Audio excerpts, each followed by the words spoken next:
Hello, my name is Andy and I am the Village Idiot. I'm armed with a car and a GoPro and an unhealthy amount of time on my hands. I'm using that time to attempt to visit every civil parish in England. You're watching the Broxtowe series, 10 parishes with an industrial past running along the western fringe of Nottinghamshire. Where are we today, viewers? Welcome back to Broxtowe, everybody, for the final time, the 10th and final episode in the series. And today I'm beginning this one outside a church, which you can see behind me there. Now, this parish is one of the biggest in Nottinghamshire. It's got all sorts of things to talk about, and it's all focused around that church. Welcome to the parish of Greasley.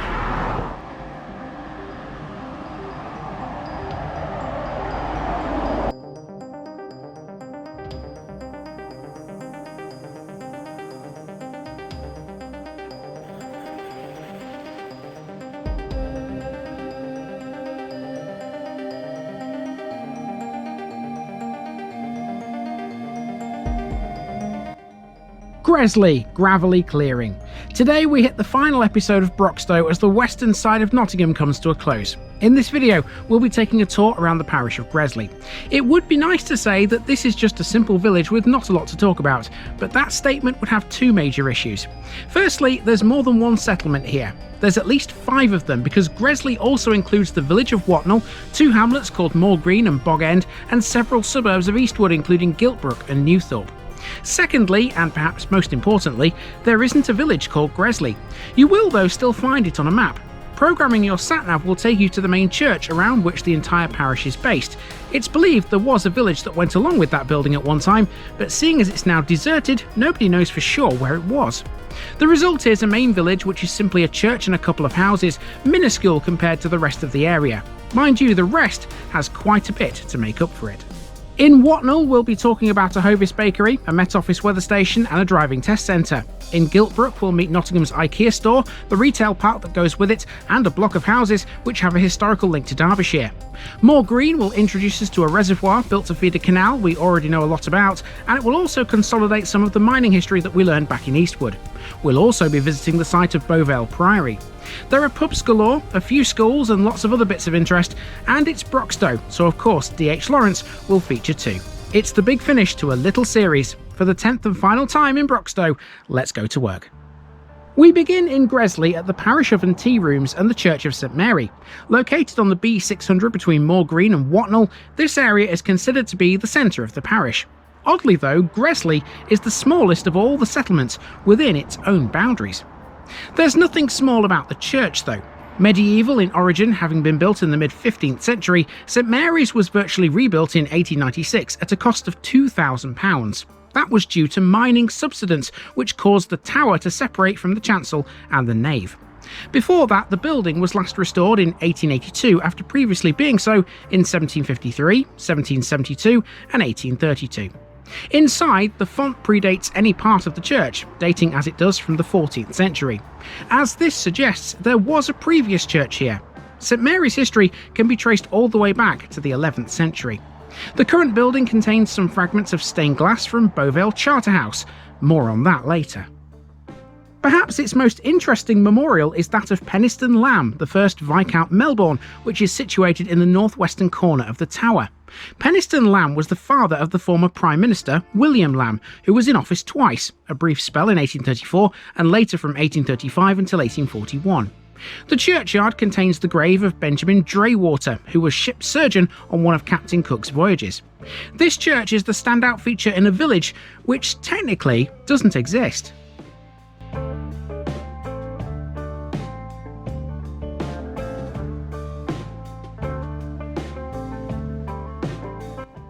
To explain that, we have a handy information board outside.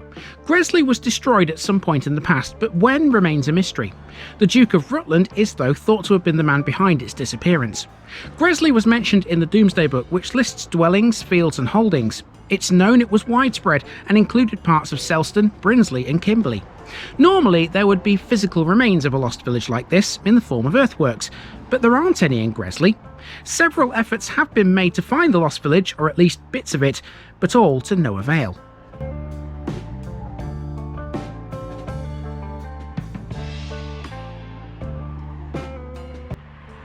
Nearby is Castle Farm, where the ruins of a medieval castle are now incorporated into a modern farmhouse. It seems logical that a village or dwelling would have been active to service the land owned by the castle and possibly to work at the castle itself. Greasley Castle was founded in the 14th century for the prominent regional landowner and soldier Nicholas de Cantilupe. It's known it had a moated courtyard with turrets to the north and a great hall. By the late 16th century, it was in great decay and was leased to a tenant, Henry Poole. The ruins were then consolidated into the farm, which also reused stone and timber from the medieval castle.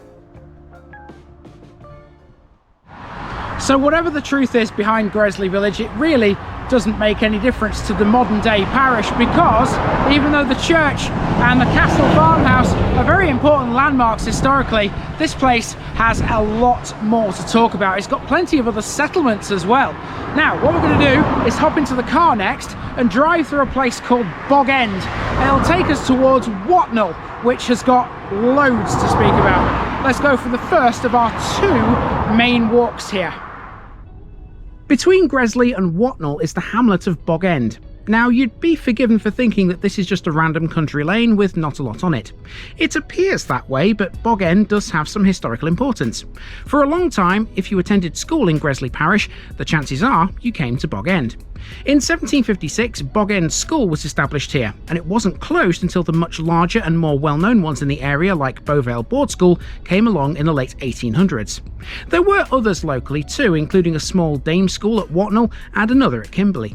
Bogend School no longer exists, but the property it occupied still does. After use as a school, it was dilapidated and run down, mainly thanks to subsidence from coal mining. It was transformed into a neat and comfortable cottage dwelling and was occupied by William Harland Attenborough, the grandson of the late John Attenborough, for many years the master of Bogend School. He was also the clerk of the parish church. Let's move on to Watnall.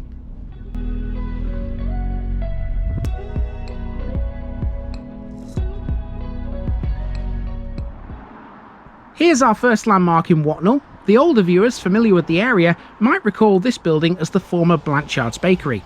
Today it's still a bakery, but it's owned by Hovis. This has been a part of life in Watnall since 1953. It's one of 8 bakeries across the UK owned and run by the well-known bread maker, and it's located on the busiest road in the village. With 480 employees, the factory works around the clock, distributing millions of loaves of bread across the UK every week. Living so close to this might seem a bit of a bind, you might think, but that's not the case. The bakery simply melts into the background for the most part, and nobody really notices it, or the massive lorries which visit it regularly.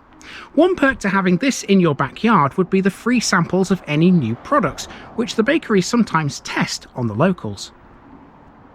The bakery is located on Main Road, the main route between Greasley and the M1 at Nuthorpe.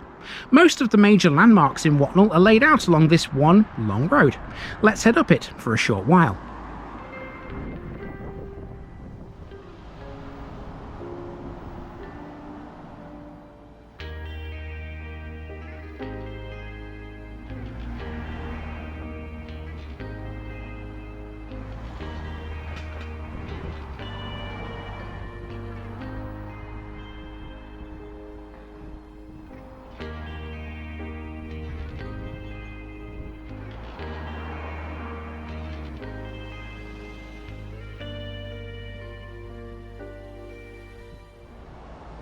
Now, if you have a vested interest in the weather, you'll like this. This is one of the Met Office's 6 radiosonde stations, the others being Camborne, Lerwick, Albemarle, Castor Bay and Hurstmonceux. Watnall's has a history that dates back to 1940, when it was originally the above-ground part of an underground control room for RAF Fighter Command. After World War II, it was used during the Cold War as a rotor station to track incoming Russian bombers. In 1961, that closed and later became the Nottingham Weather Centre. To this day, it's still the official recording site for the city.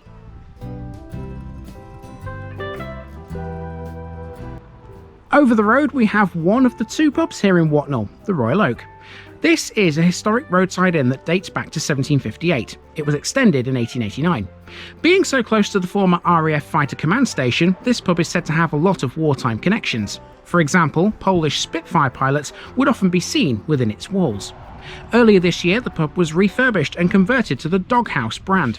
The renovation included a brand new front bar, a smaller seating area, and the addition of a beer garden. The investment ensured the Royal Oak will have plenty more history to tell across the next few centuries.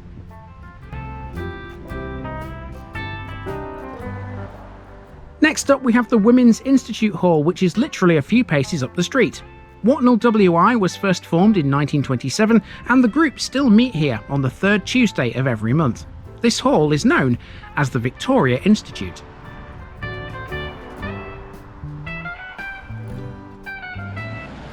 Rounding off this central section of Watnall is a place some local drivers will likely know well. It's a driving test centre, and despite some current noise to the contrary, this isn't closing. Nottingham has always had more than one test centre. Today, there are three at Chilwell, Colwick and Watnall. The older drivers might remember the likes of Chalfont Drive, West Bridgford and Gedling, which have all now closed.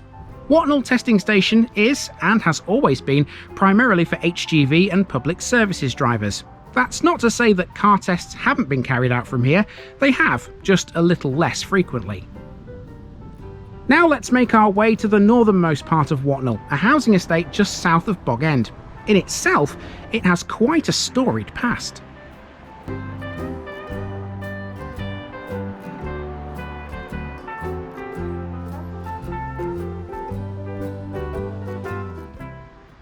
Watnall's other pub is the Queen's Head, a traditional inn that dates back to the 18th century.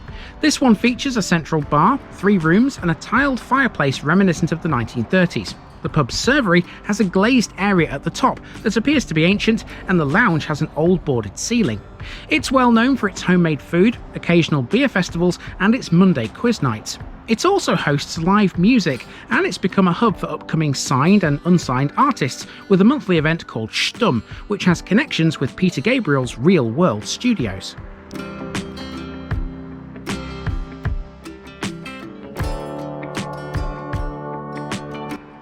The housing estate opposite the pub has some hidden history to speak of. It was the site of Watnall Hall. Demolished in 1962 due to urban development and dereliction, Watnall Hall was a large Elizabethan-style mansion built in around 1690. Now, all that remains are its gate piers, an entrance lodge and part of its boundary wall. It was made of red brick and stone and was well known for its wrought iron gates, likely made by Huntingdon Shaw of Nottingham. They were considered a work of art. Living in it periodically were the aristocratic Rolleston family. It hosted regular balls that Mary Chaworth, Lord Byron's first love, would often attend. Using Trough Road, let's head south again past a nature reserve called Watnall Spinney towards a well-known open green space.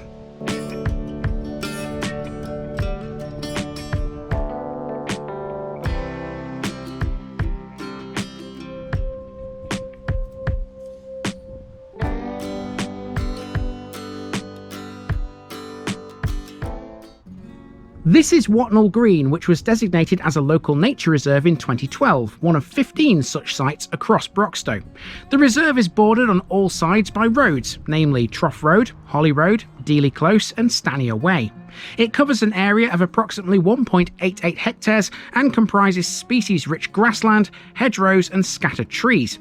It's the perfect open space for all. It's managed by a friends group who also look after the Spinney between the site of Watnall Hall and here. The two are 156 metres apart. Lastly, in Watnall, it's a swathe of housing as we join up Watnall Green with the Hovis Bakery.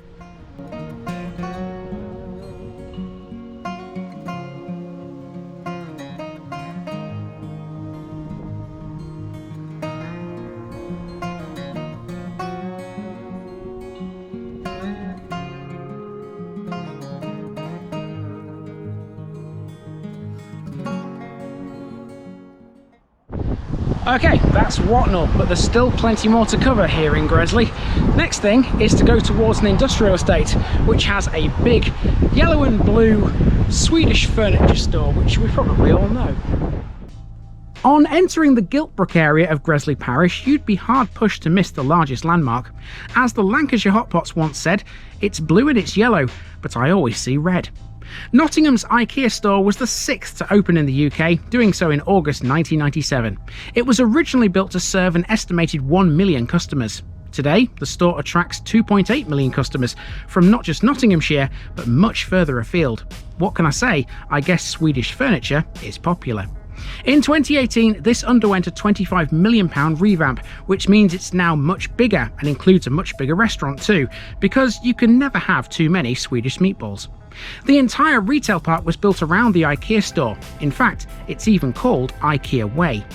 When built, IKEA had a huge impact on the Giltbrook area. On the plus side, it brought jobs to the area which people were thankful for, but it also brought an increase in traffic. Overall, though, IKEA's presence in Giltbrook since the late 1990s is seen by most as a good thing. There are no plans to close it at present, despite the fact that IKEA recently shut its sister store in Coventry.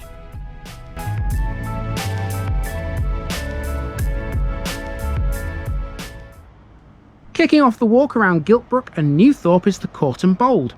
Formerly a newsagent's, this is Giltbrook's first ever micropub.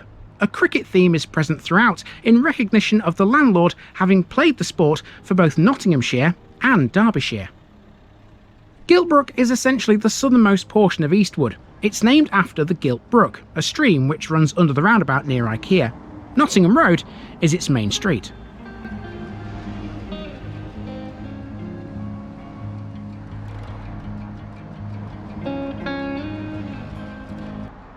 The Hayloft is a more traditional drinking establishment. After having recently undergone a £350,000 transformation, which created 18 new full and part-time jobs, this is a pub which keeps going from strength to strength. With a new modern interior and exterior and operated by Green King, it's run as a type of venue known as a hive pub. That means it's a franchise, and the current franchisees are Colin and Sandra Meakin. The Hayloft often serves as a meeting place for several local groups, including one that started earlier this year, focusing on the family history of the area. At some point within the housing that follows the Hayloft, Giltbrook becomes Newthorpe, another suburb of Eastwood. We're essentially heading north towards a chapel next.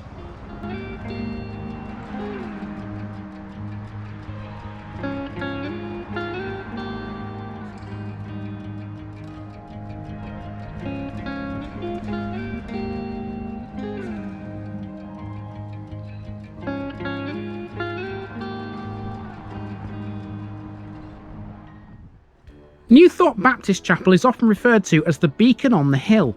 When the building was completed and opened in 1828, it was much smaller than it is today. It's likely it was once lit by candles too.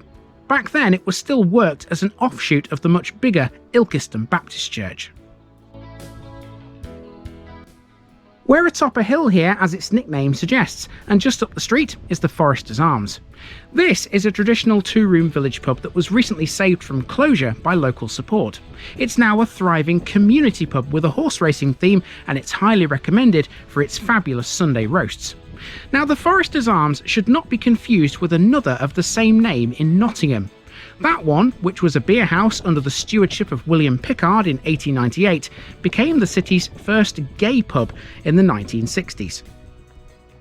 From this point, the next area to explore was Beauvale, and to get there I opted to use a footpath that gave us some pretty views over the hills to the east of Newthorpe.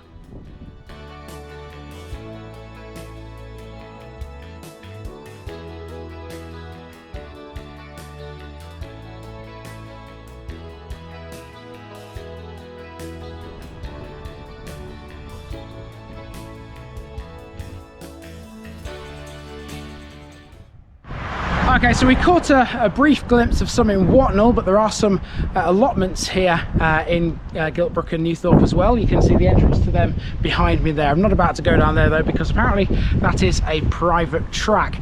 We've been going for about 25 minutes around this second of the two main walks. We're going to continue now towards an area which we sort of touched on in the Eastwood episode.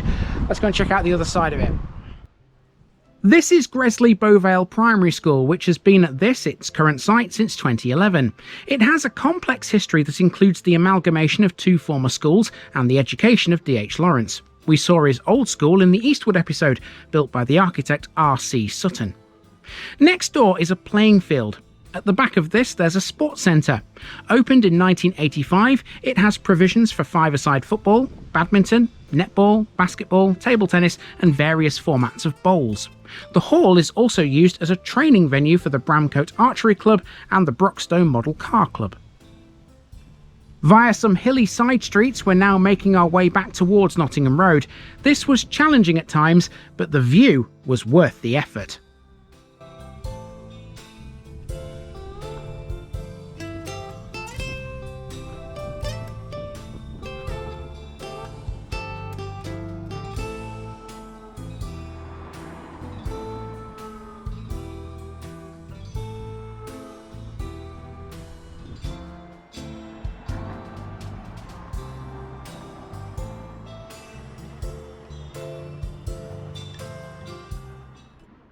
The final pub on the walk is the New Inn on Newthorpe Common, around 150 metres away from the main Nottingham Road.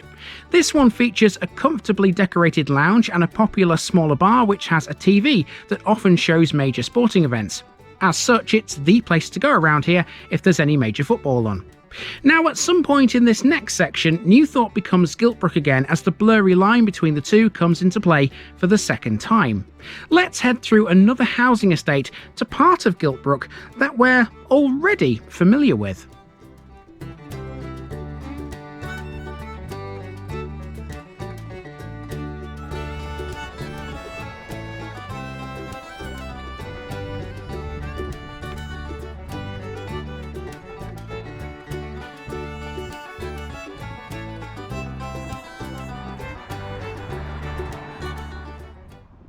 In the Amber Valley series, we spoke at length about the Pentrich Uprising, the 1817 revolution which saw a gathering of some 200 or 300 armed men lay siege to Nottingham.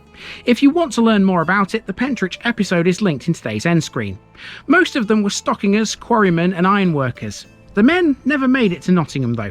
The siege was stopped in Giltbrook, and these streets bear the names of the ringleaders.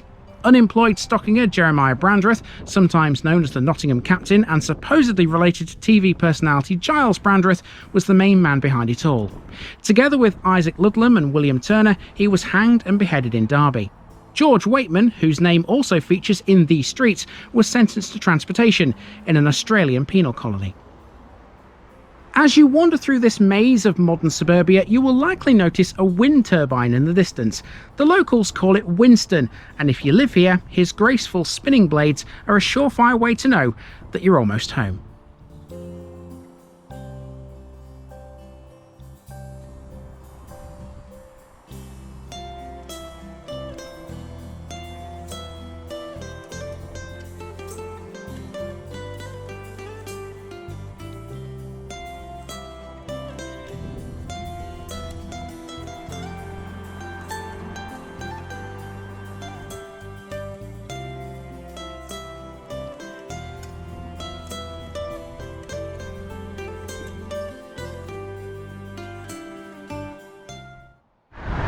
Honest question, do I look sweaty? Because I'll tell you what, I don't half feel it. Up and down hills just like Eastwood, there's loads of them around here, but at least that's it. There's no more walking to do in Broxtowe. That is your lot. But we're not done with the parish of Greasley just yet, because everything else we need to do will be done in the car. We still need to cover Moorgreen, we'll have a drive through that. We need to go to Beauvale Priory, we'll drive to that. And to finish with, we'll have a look at a reservoir. Moorgreen is a linear settlement that stretches from the northern reaches of Newthorpe up to the southern fringes of Ashfield. Moorgreen is the modern name for the village. It was historically known as Greasley Moor Green, or the Moor, or simply the Green. It was part of the Greasley Castle estate and possibly contained the home farm for it, along with some other tenements and labourers' cottages. Therefore, in the Domesday Book, Moorgreen did not have its own separate entry. It didn't appear in any official records until 1411. Moorgreen would later be well known for its association with coal mining. That's now gone, but I'll show you where the pit was shortly. Modern day landmarks include yet another pub. The Horse and Groom on the road through Greasley to Watnall was originally a farmhouse on the Greasley estate.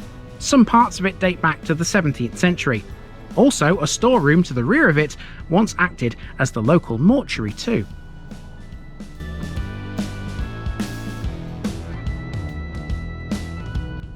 Up a narrow lane alongside the pub, we're now heading for the site of Beauvale Priory. Also known as Beauvale Charterhouse, the Priory was founded in 1343 by Nicholas de Cantilupe in honour of the Blessed Trinity.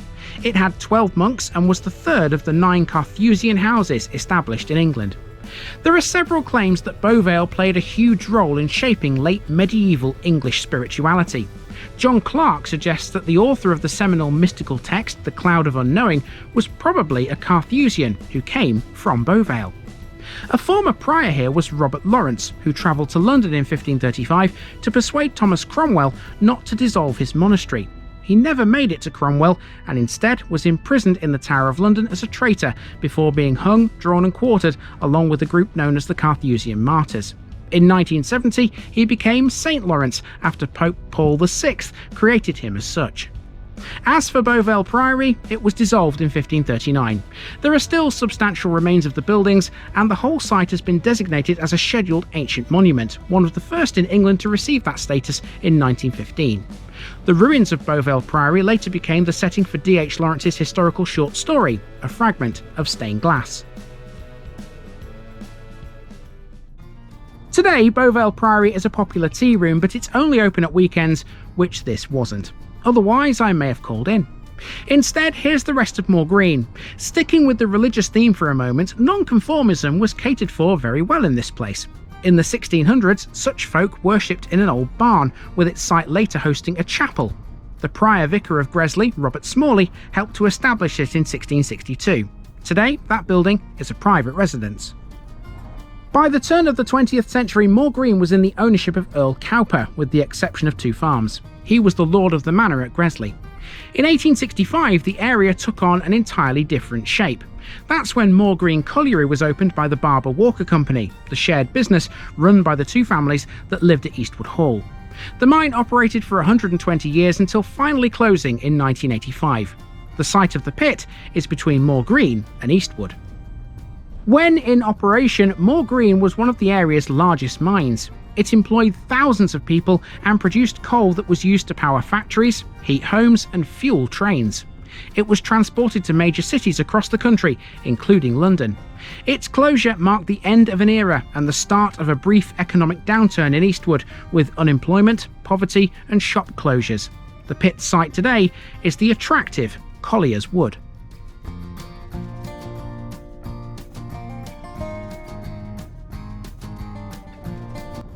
And this video was indeed supposed to end at Moorgreen Reservoir, but a combination of some pesky roadworks and the lack of any real parking spaces meant that this final landmark would have been a little hard to stop for.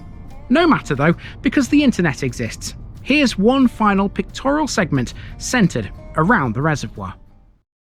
Moorgreen Reservoir was constructed at the end of the 18th century. Although it might have originated as an ornamental lake for Beauvale, which by the way nobody knows for sure, it was later developed as a supply reservoir for the Nottingham Canal.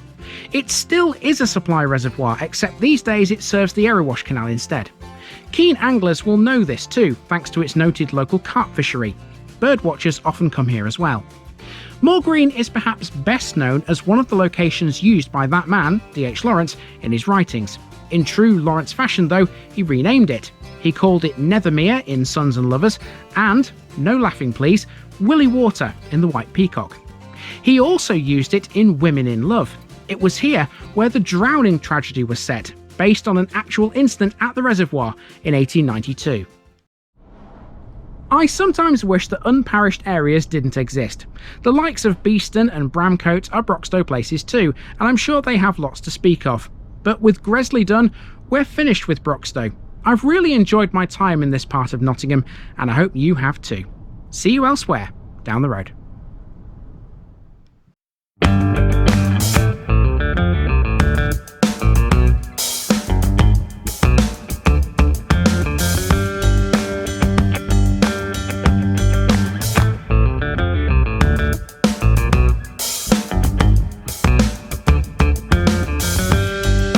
Now, just before I go, remember, this video is part of a huge project to visit every civil parish in England.